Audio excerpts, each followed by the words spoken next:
प्रणाम। मैं जदुवंशी। शंकराचार्य के मेले में आने पर प्रतिबंध की चेतावनी। गैर कानूनी कदम उठाया तो जाएंगे कोर्ट, भारी कीमत चुकानी पड़ेगी।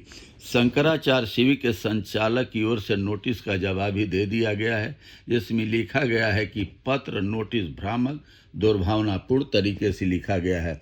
इसमें मिथ्या कथन है। भूमि और सुविधा समाप्त कर मेला में प्रवेश प्रतिबंधित करने के मसले पर चेतावनी दी गई है कि अगर गैर कानूनी तरीके से कोई कदम उठाया गया तो सक्षम न्यायालय में दोषी अधिकारियों के विरुद्ध कार्रवाई के लिए अपील करेंगे। इसकी भारी कीमत चुकानी पड़ेगी। नोटिस में बग्घी शब्द का इस्तेमाल करने पर कहा गया कि उनके पास न तो ऐसी बग्घी है और न ही कभी थी।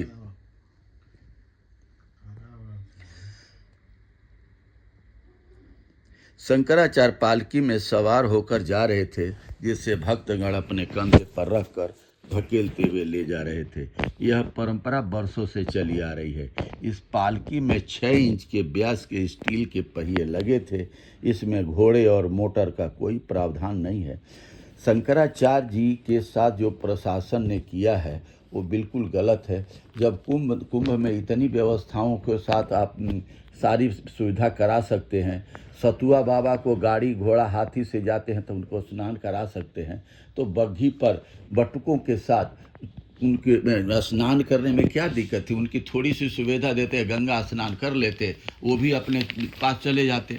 और दूसरी बात, ये प्रशासन, शंकराचार्य जी ने योगी जी को क्या कहा कि योगी जी इतने गुस्से में हैं?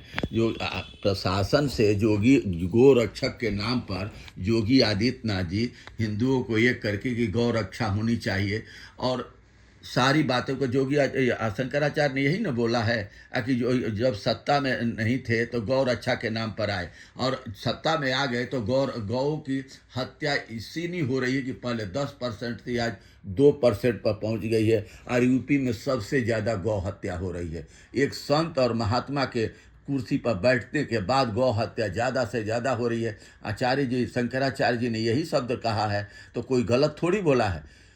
इन्होंने तो संविधान की बात किया है। संविधान में भी 48 में है कि ये गौ रक्षा होनी चाहिए। और दूसरी बात, आप हिंदू राष्ट्र बात करते हैं, आप सबसे पहले गौ माता को ही रक्षा करिए ना, तभी ना हिंदू राष्ट्र बनने का। गौ माता की हत्या बंद होनी चाहिए पूरे देश में। बहुत बहुत धन्यवाद। नमस्कार, प्रणाम।